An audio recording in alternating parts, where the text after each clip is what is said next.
Okay, so I'm just trying to get everything working. All right. So registration tomorrow. If you have any, okay, some of the questions about the process or the signatures, you have to ask your counsel. I'm not sure about it. Some classes you need signatures. I mean, I'll be glad to sign it. Just put it in front of me. I'll sign it. I don't know if it do any good, but I just start signing random areas. And as I mentioned before, you guys will really regret taking AP Government. I'm pretty sure most of you. Everybody in the viewing audience will too. And then we have a lot of great electives. And so I would really consider taking as many classes you could take because you will not get this chance again. And if you're interested, sign up for something. And if it's a period you don't like or there's a conflict, you can always go back and change your schedule. But please do not miss out on something because you will regret it. You won't get this chance again. And I teach 2 electives, so you can have a chance to be with me 2 classes a day. And I'll probably have a study hall again. You can do 3 periods a day. I know. I should have told you. There'll be a rush. All right.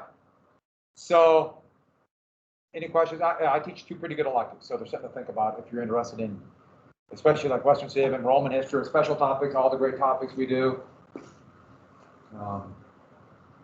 My class is now getting far too excited about doing cults, and so that's going to be a little bit scary.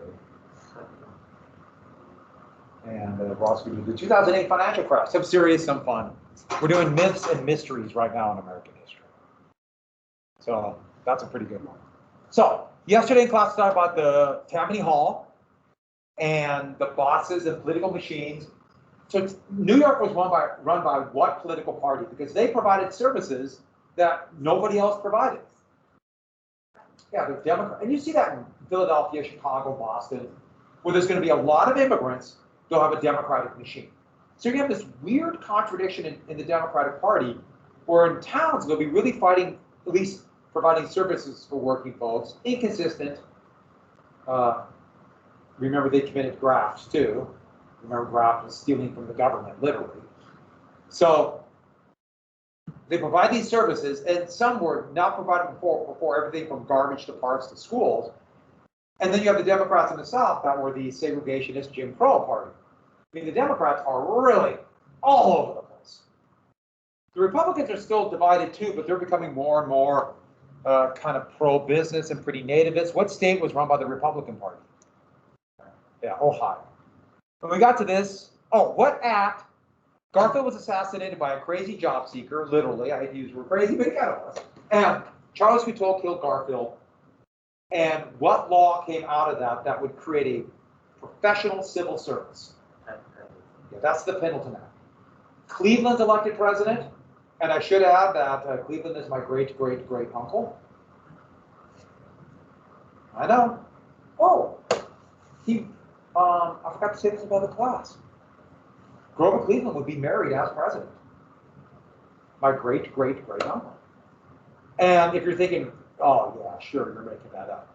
I would not pick Grover Cleveland out to brag about my uncle. It'd be another president. Sorry, Uncle Grover. Okay, so he got married as president, which was a big deal. No president that happened to a president.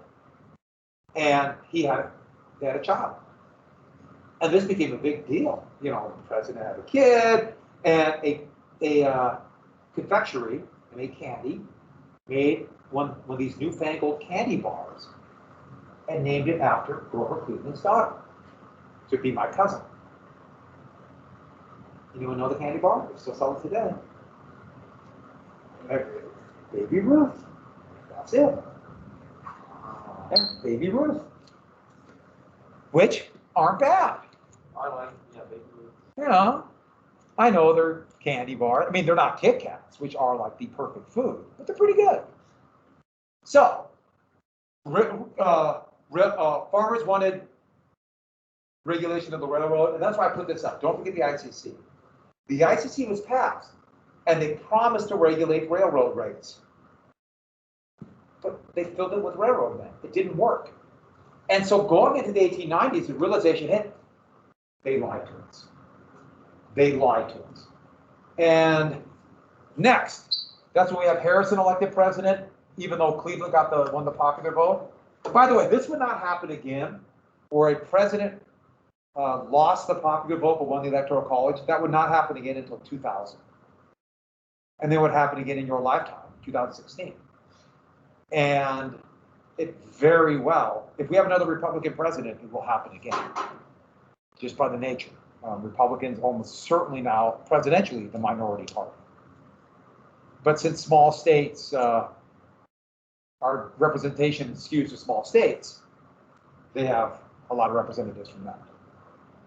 And this worked. I told you about this, Montana and all that. So don't forget these three laws. All these, we promised inflation, they bought all the silver, kept it in basements. Regulate monopolies, actually unenforceable. In fact, they would use this law more in the first 20 years to break up labor unions, which was the exact opposite of what people wanted, and promised a lower tariff. So you got ICC and these three laws, SSPA, SATA, and McKinley tariff. Still the law of the land today. Republicans, for the most part, are very opposed to breaking up monopolies. Democrats are all over the board. Democrats used to be really pro antitrust, anti-monopoly, but the last 3 Democratic presidents have been pretty conservative, and they've allowed for a lot of monopolies, so they've kind of agreed. Biden used to be that way, but since the party seems to be moving more towards antitrust. So actually, we might be at a kind of a crossroads right now to maybe do something about the monopolies that pretty much dominate everything as we broadcast on Microsoft Teams. What control they have. So these three laws. So we got right to here. Let's get to the People's Party, this anti-social Darwinistic party. And this was a hodgepodge, including some of the old socialists and Knights of Labor. So in 1892, for the 1892 election, this brand new party, they met in Omaha, Nebraska, because Omaha, Nebraska is the cross sections of society. All civilization runs through Omaha, Nebraska. Who's been to Omaha? Am I the only one? Yeah, that explains why I'm so sophisticated. I've been to Lincoln. Lincoln? That's like an hour away. Yeah, but it's not the same. I mean, full of Omaha. You're in Lincoln? I've been to Lincoln, yeah. Yeah, I've been to Lincoln.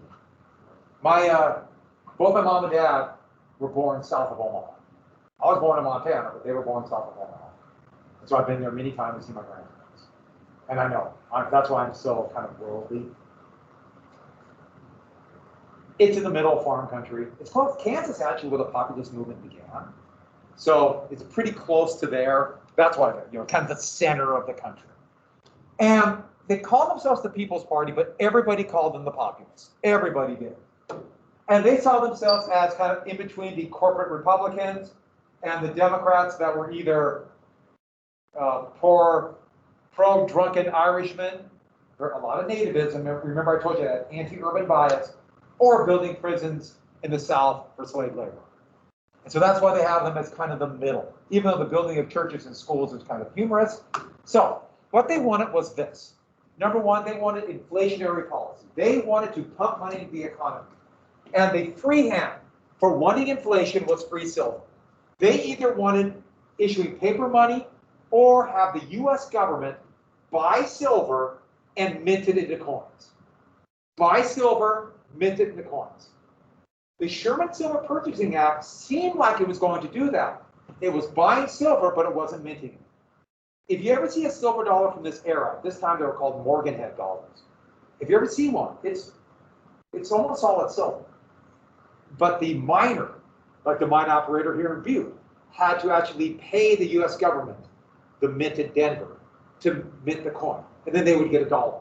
They'd make a little bit of money, but there'd be more silver coins if the government bought it. So that just became freehand for inflation. Free silver, inflation. And pretty soon that would be the slogan for the populists. Next, they're anti-bank. Nobody likes who you owe money to. That's sound advice. Don't borrow money from a friend or loan money to a friend. A lot of money. That's a sure way to make it end. I don't mean like $1. I mean, help a friend buy a car. It's not a good idea. But anyways, they wanted banks either, we have all these post offices, and it's actually in the charter of the U.S. Postal Service to this day. In fact, when I was first born, there were still postal banks. And so they wanted banks and post offices. So banks, if you don't have banking services, you can't really function in the economy. It was hard back then. It's almost impossible now. And they could do all the functions of a commercial bank, like have a savings account, make small loans. And so today that would be like give a credit card. And to function in a commercial society, it's hard not to have a bank. My bias is actually, I think this is a great idea, and I would love for this to happen. President Biden, it's in the law, so Biden could just simply by executive order do that. I think it's a great idea. There's areas that have no banks, especially poor areas of town, but there's post offices. Or rural areas, no banks, there's a post office. But also banks owned by the state. North Dakota, for example, has state-owned banks. And they're so popular, even though the states used to be very populist, but now it's very conservative. It's, they didn't crash in the 2008 panic. And the people love their state-owned banks there. Montana kind of did that, but that went away in the 1960s. Next, they thought there were certain industries that were too important to be left just to pure profit. And so they thought the most important industries, and they laid out 3 biggies: railroads, communications, and that's why I put telegraph and phone. And then for reasons I can't explain, I must have got tired, I just wrote electric instead of electricity. But electricity. And they saw these as they have a public utility. In fact, you probably heard that term that will come from the populace, public utilities. And the thing about it is that we live in a society today that privately owned electricity, for example. If they see times where people are going to use a lot of electricity, couldn't they gouge and make a ton of money? We'd have no choice. You think about what would happen right now if power went out. And what is it outside? Something like 400,000 degrees below zero? That's what we call hyperbole. But if the electricity went out, or they said, okay, we're going to charge, we're going to raise our rates by 5,000%. We'd have no choice but to pay it. And so because nothing would work. Our heaters would quit working because they need electricity to work, for example. So they're too important for pure profit. They affect too many lives. Railroads, I think you can see, we talked about that with farmers. The problem with this is they either want ownership or regulation. Regulation has a problem, as I mentioned before, with the ICC. And their opponents said, you have public control of these key industries, you're a bunch of what? What are they? They must be, okay, this is kind of socialist. But they wouldn't call them socialists. What would they call them? Bomb-throwing anarchists. So they're going to be labeled as socialists because of this. So with that, they also wanted direct election of senators. Before it was state assembly, so they wanted more democracy. Have the people choose it, because the Senate was known as the millionaires' club. People would literally buy their seats. They also wanted secret ballots. Soon this will be dubbed the Australian ballot. I'll talk a little bit more about this next week.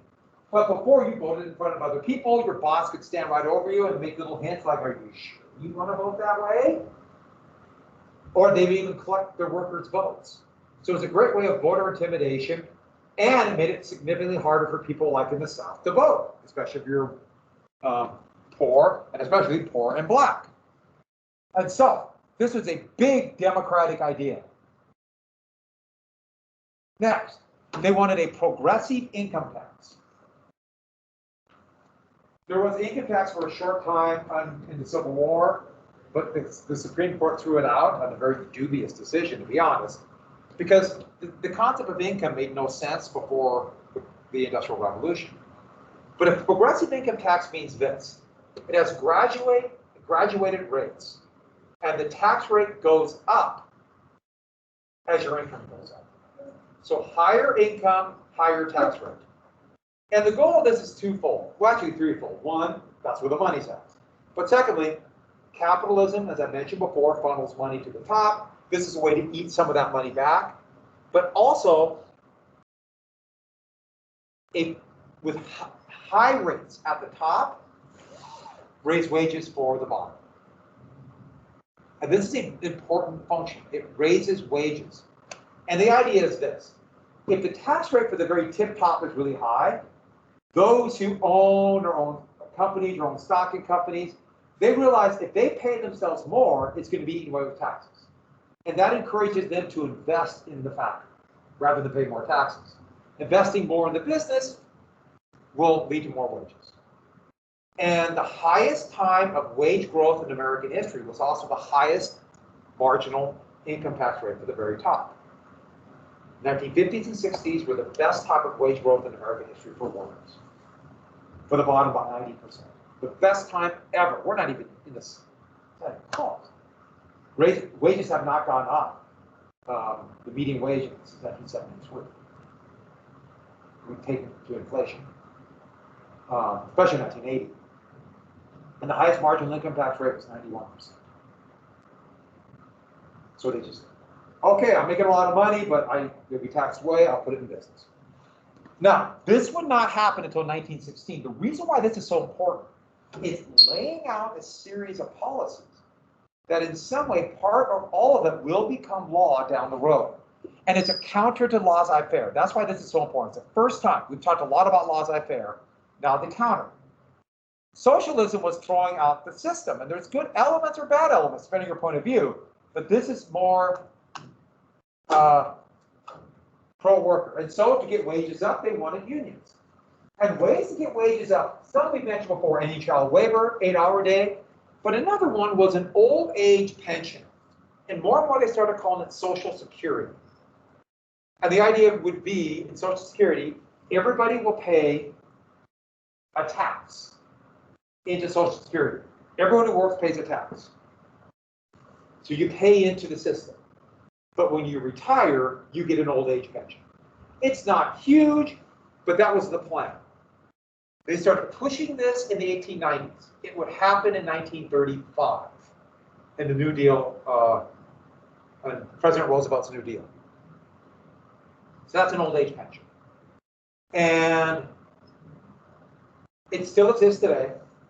And for most Americans who are near retirement now, that's really their main source of income. It's not very much. Anywhere, everybody gets it if you work. It's anywhere from about $1,200 a month to, depending on how long you work, to the highest is about $3,000. But everybody, if you work, gets it. That's not a lot of money, but for if you don't have anything, it's life or death. This is a big deal. They pushed it here, and it would happen. And for most Americans, this is the biggest tax they pay. If you ever had a job where you had to get a W-2 and work, so you said you work at an attorney bureau, so you get a W-2. If you look at your money you pay in taxes, you end up paying virtually or no federal income tax, but you'll pay Social Security. That's 6.2% tax, and it's matched by your employer of 6.2%. So it's an effective tax rate of 12.4%. So you're paying for retirees now, and then when you retire, workers will pay for you. Getting close to retirement, you start to realize the importance of this. When you're younger, it's like, oh, that's a good deal. Older, oh yeah, that's a big deal. By the way, they also push for an additional pension in your workplace. Most people don't have one now, and I am very lucky that I do. So, for example, I take slightly less pay now with the it's called deferred payment. Then when I retire, I'll get a percentage of my income after I retire. And knowing how important that's going to be to my retirement, I think all workers should have that. Most don't. That's my bias. I'm glad I have it, but I want all workers to do it. And also they wanted women's rights and civil rights. Some of the leaders of the populist movement were women. The most famous would be Mary Reese in Kansas. Her famous slogan, raise less corn and more hell. And she would become one of the great leaders. And also in the South, it'd be the populist party that would unify with black voters in those fusion parties I mentioned before. They encouraged all workers to vote. The problem was there was also a lot of kind of racism and I mentioned about the bias between different groups. The Populist Party was a mixed bag, but this is what they pushed for nationally. Kansas, Omaha. So in 1892, oh, almost forgot something. Let's go back one step. This right here, these were talked about. It's not like they came up with it out of the blue, but this is the first time a party that's going to get about 10% of the vote, but a party is going to push this, and this will push the entire political structure. But add this.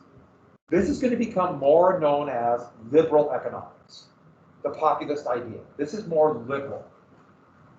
And the laissez-faire, kind of social Darwinistic policy, that's more conservative. And it still is to this day. And people throw out liberal and conservative all the time, and they almost always misuse it. Or they talk about cultural terms, like in guns or immigration or nativism or abortion or these cultural things. And that's what people normally think about. In fact, so many people vote on those issues.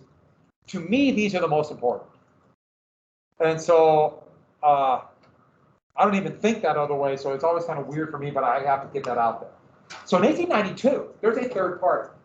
It seemed like to many people, the Republicans who put back Harrison, and Cleveland, who's running again to win back his seat, they appeared the same. Laissez-faire, more and more, they're calling it conservative. So by 1920, laissez-faire economics, everybody knows is conservative economics, and it'll get the name trickle down in this era. Cleveland talked a little more liberal about anti-monopoly. And I should add, the populists were very anti-monopoly. I didn't include that in there, but I don't know why. But for the most part, this was talk. He was still pretty conservative too. But this shows the monopoly swallowing up Lady Columbia, who represented the United States. And I love this picture because you can see the tentacles wrapped around the Capitol. And so this was the fear of the monopoly or the very wealthy control. And one thing you should know about the policies, we say liberal or conservative and talk about directions and ideology. It's really have against have-nots. Those who don't have anything against those who do or think they're going to sometime down the road. And then the populist candidate, for reasons I don't know, I put him down here. James Weaver of Ohio would run. He's a former Democrat, but now he's a populist. And he is going to run as the populist ticket. But remember, third parties take away votes from the other two. And that's why they don't work here. They just never survive. And having multiple parties might be more representation, might be a better thing, but that's the system we have, which can be changed, but they haven't yet. Most of his votes, he's probably going to take away from the Democrats. But there are more economically liberal Republicans he might take away votes from, too. And that is why today, the biggest talk of a third party right now is President Trump talking about starting a third party. And there's big talk about that, and he's being encouraged it, basically just the Trump party. I think he'd call it the Patriots Party or something, I don't know.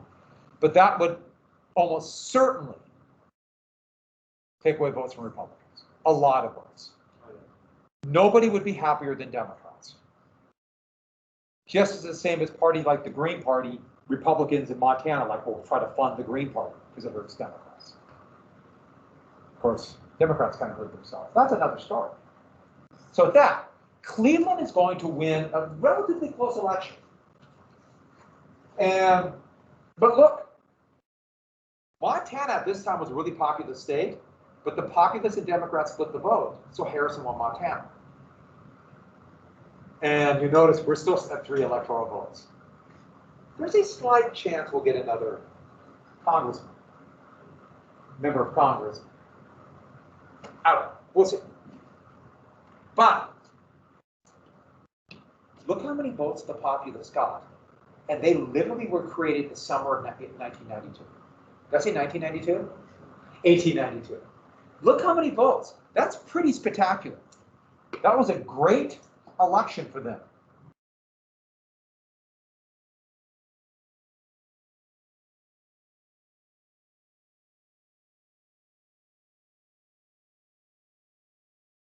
And then all hell would break loose.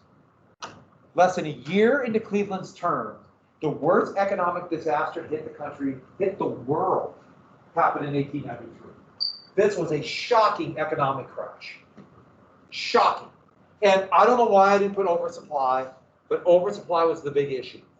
Oversupply in railroads. There was just this frenzy of building railroads. And what happened is, if there's more and more railroads being built, they go into such competition in key areas like Chicago or Kansas City or New York City. They all had to, well, if there's too many railroads, what do they have to do to the prices they charge to get people to use their railroad? If there's too many railroad companies, they're all competing. What do they got to do to get people to ride their railroads or use their railroad? Probably dropped by a bit. Drop the prices, exactly. Because why go expensive when your competitors are cheaper than what you know. So they're all undercutting each other. The problem is they all took debt. They all took loans out to build the railroad. If they're all cutting their prices, even if they get people to ride their fares, they might not have enough money to pay back their debts. I mentioned this before with farmers. Farmers are so susceptible to this, even more than any other industry. And here's the thing. The oversupply of railroads in the short run led to more supply. Everybody tried to build more railroads so they could make more money to pay back their previous debts, which led to more oversupply. Well, pretty soon, they can't make money, and what's going to happen? Just get this down. A bunch of railroads shut their doors. A bunch of railroads closed. They went bankrupt. And if all of a sudden railroads go bankrupt, that means all the workers who work at the railroad are out of work. So they can't buy stuff. But what else happens? The steel mills aren't selling as much steel. People aren't buying as much timber, leather, oil, coal. It goes to every part of the economy. When railroads crash, everything crashed. And they could start seeing this actually in 1892. They just didn't know it yet. It was starting to happen. In your lifetime, the last really big economic crash that happened, not pandemic related, was 2008. That's when the actual crash was. But actually, the economic downturn began the year before. It just was kind of hidden in the static and people didn't realize it. They just knew things were a little bit worse. At the same time, there was a massive speculative bubble. There was a bubble in the stock market. All these new financial instruments, they're called, generically called bonds, were being created for people to bet money in the new stock market and in finance. So there's a bubble in railroad stock. Everyone's buying railroad stock. That's part of the reason why they all thought, we're going to get rich. It's just build, build, build. But we mentioned this before last week. You probably saw something about GameStop. By the way, most people bought GameStop stock. That's much harder to say than it should be. They lost their shirts. But mentioned that thing called shorting stock, betting that the stock will go down in value. That was a frenzy in 1893. They were shorting railroad stocks and shorting gold prices. But here's the thing about it.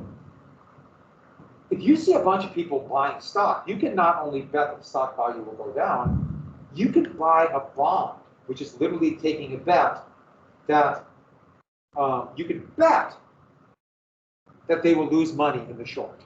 Or you can bet that they will gain money in the short. I can bet against your bet, and then someone can bet against my bet.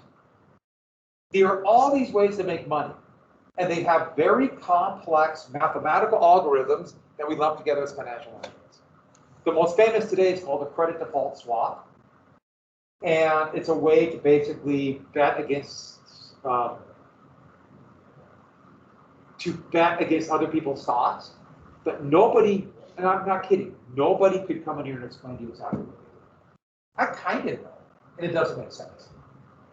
They're so complex, nobody knows what they do, but when everybody's making money, they think, oh, I'll buy these things, I'm betting I'm getting rich. That's why this 1893 cartoon calls it Flim Flam Finance. Flim Flam is a scam. By the way, try to say Flim Flam Finance fast. Try it. Do it. Plan finance. I'll say it with a mask on. Doesn't make it fun? Flim Flam Finance. Flim Flam Finance. Because isn't it hard not to add an L here? Flim Flam Finance. So, and then the Sherman-Silver Purchasing Act was repealed. Cleveland ran on this with the idea basically this: we're just buying silver and we're putting it in basements. We're not printing money. It's a waste of $4.5 million every month. Now, on the surface, you could say, okay, that makes sense.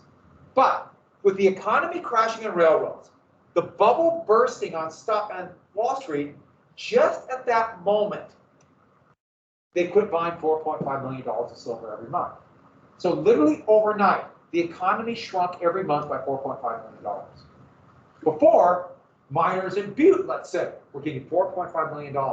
And so they were expanding, they're buying products, they're spending that money. All of a sudden, that money sucked out. And so that literally made things significantly worse. It literally sucked out the last remaining demand. Nobody bought it. Because when this happens, when this happened, government wasn't making up the difference. In fact, that's why, I won't get to that, so I'm jumping the gun. So with that, the entire nation's economy fell off the face of the earth, and so did the rest of the world. This was huge. Heck, it's going to lead to war between China and Japan, called the Sino-Japanese War. It's going to lead to a smaller war between Russia and Turkey. It's going to lead to Britain and France nearly going to war and then becoming allies. It's going to push Germany away from their old ally, Britain. We're coming up to a little war called World War I that's going to kind of evolve. Panic of 1893 would trigger all of these events, and worldwide, it looked like revolution. That's all everyone could talk about. 25% unemployment. People are starving in the streets. It looked like the entire economic structure of the country is going to fall apart. It was a catastrophe. It hit Montana really hard because we had all these miners like Butte. Butte was just beginning to boom because of silver. Boom, shut its doors. Now, they'd be saved by the newfangled technology of electricity and copper wires, but that's coming in the next few years. This was huge. And this cartoon sums it up really well. Here's the panic. That's a good costume. Yeah, I'd admit it'd be good for Halloween.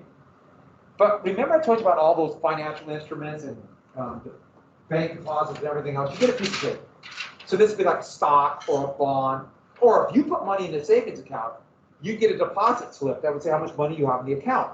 With the idea being if you go to the bank, they would give you that money back. We have this now, but most of it's online. But it's the same thing. But back then it was all on paper. So sometimes you see this market called the paper market. So you get a piece of paper saying, I gave you my money, but this shows I have wealth. But if all of a sudden all those things crash, and all of a sudden people can't pay back their loans, and a third of the banks close their doors, what happens if you had a loan? If you had a deposit in a bank that shut their doors in 1892? What happened to your deposit? If they shut their doors? Does it just get lost? Gone. So you have this piece of paper you thought was worth money, it's now worthless. Do you see the paper? That's why they're gone.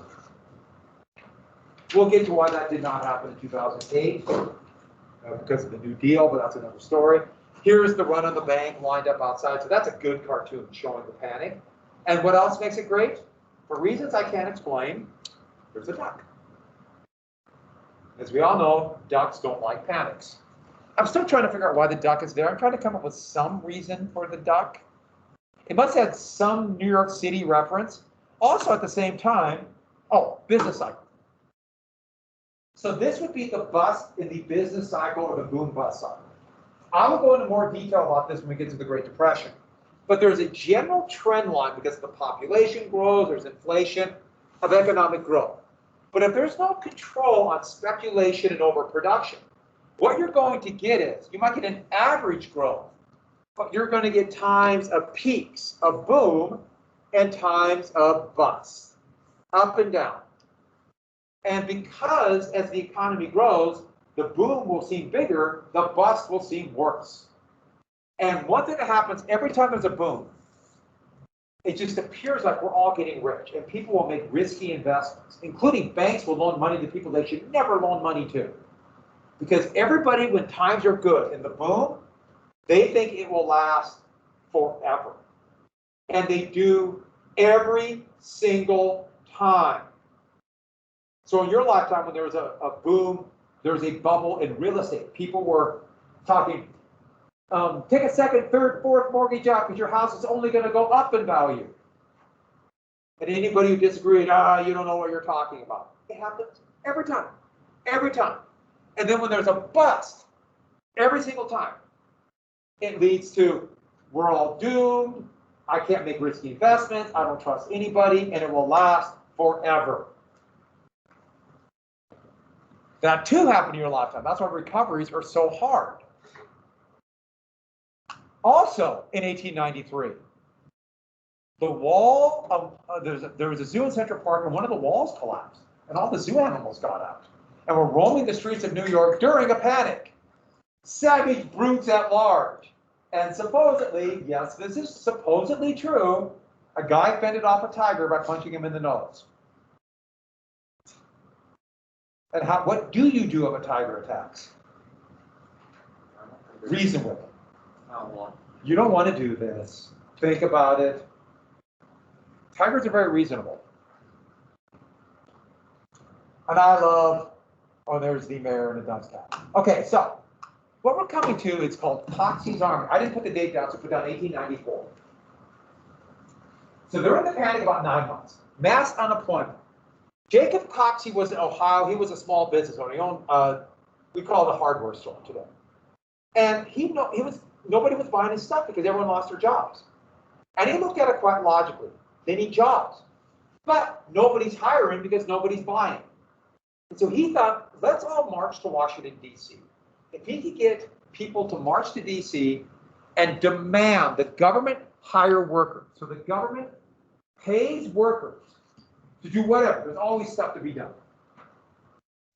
Government pays workers. So basically fill the gap that's there because private companies aren't hiring at all. That would increase demand because they'll get a paycheck. And the big thing about it is most of the people who take these government jobs have nothing. So they would immediately spend their money on things like food or like his store.